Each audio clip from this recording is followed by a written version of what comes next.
अहमदाबाद तक में आपका स्वागत है।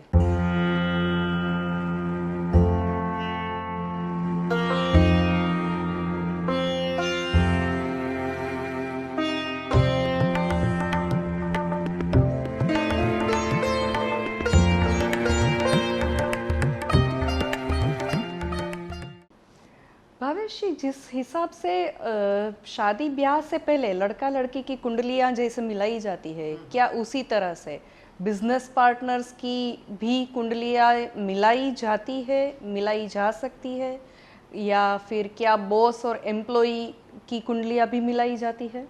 कुंडली मिलाप की जो मेथड्स है, उन मेथड्स में ऐसा होता है कि हम अगर देखते हैं कि कुंडली मिलाने के लिए दो कुंडलियां जब शादी के लिए हम मिलाते हैं तो उसमें गुण देखते हैं।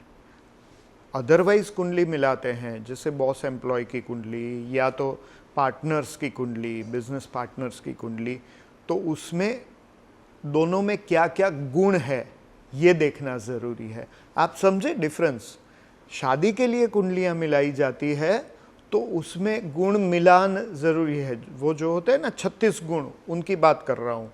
और जब बिजनेस पार्टनरशिप या तो बॉस एम्प्लॉय या तो शादी के अलावा कोई भी रिलेशन है, जैसे सास और बहू की कुंडली मिलानी है, तो उसमें दोनों के गुण और अवगुण का एक दूसरे पे क्या असर पड़ रहा है वो देखना चाहिए। उसमें भी 2-3 मेथड्स हैं। वन इज़ राशि टू राशि, जैसे कि एक व्यक्ति का चंद्र मेष राशि में है और दूसरे व्यक्ति का मंगल मेष राशि में है, तो उन दोनों के संबंध कैसे रहेंगे। जिस व्यक्ति का मंगल मेष राशि में है वो चंद्र मेष राशि वाली व्यक्ति के ऊपर डोमिनेट करने की कोशिश करेगी, उसे ऑर्डर देने की कोशिश करेगी वो व्यक्ति। क्यों ऐसा? क्योंकि मंगल सेनापति है ना, तो वो एग्रेसिवली बिहेव करे, ऐसा हो सकता है। एट द सेम टाइम मान लीजिए कि शनि है, वो मेष राशि में है और दूसरी व्यक्ति का चंद्र मेष राशि में है, तो चंद्रमा मनसो जाता, तो जिस व्यक्ति का शनि मेष में है वो मेष के चंद्र वाली व्यक्ति के साथ कैसा व्यवहार करेगी? That person will try to pull that person down, हमेशा उसकी बात काटी जाएगी वगैरह वगैरह। लेकिन मान लीजिए कि एक का मेष राशि में चंद्रमा है और दूसरे का शुक्र मेष राशि में है, तो क्या होगा? वो व्यक्ति उसे बड़े प्यार से बुलाएगी वगैरह वगैरह, यू नो। तो ये सारी चीज़ें मैटर करती है। ये तो मैंने सिर्फ chart to chart superimposition में उदाहरण दिया आपके समझने के लिए।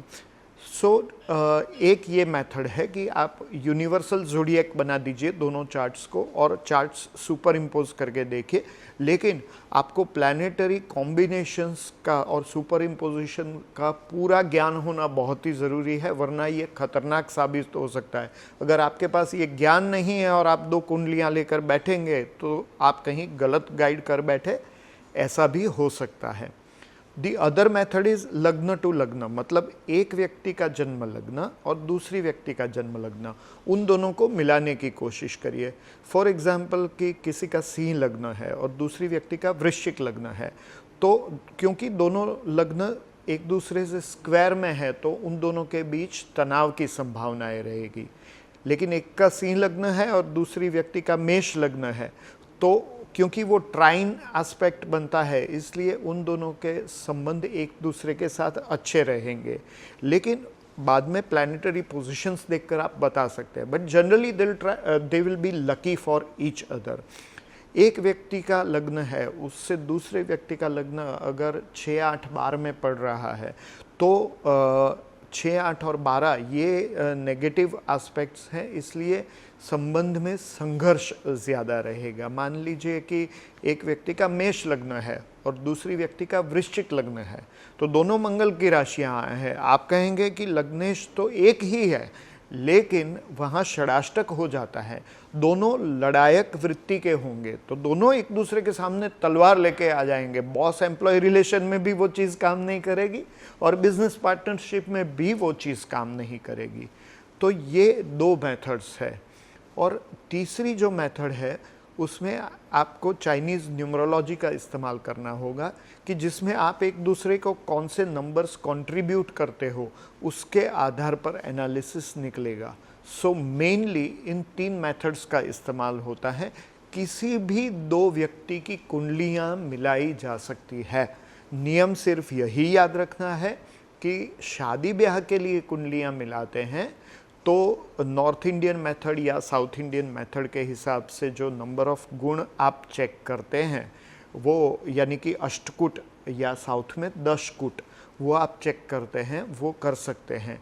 लेकिन अदरवाइज आपको उस चीज़ को इग्नोर करना है, प्लैनेट टू प्लैनेट कॉम्बिनेशंस देखना चाहिए। एस्ट्रोलॉजी के पास हर एक परम्यूटेशन कॉम्बिनेशन का आंसर है, सिर्फ आपके पास वो नज़रिया होना चाहिए।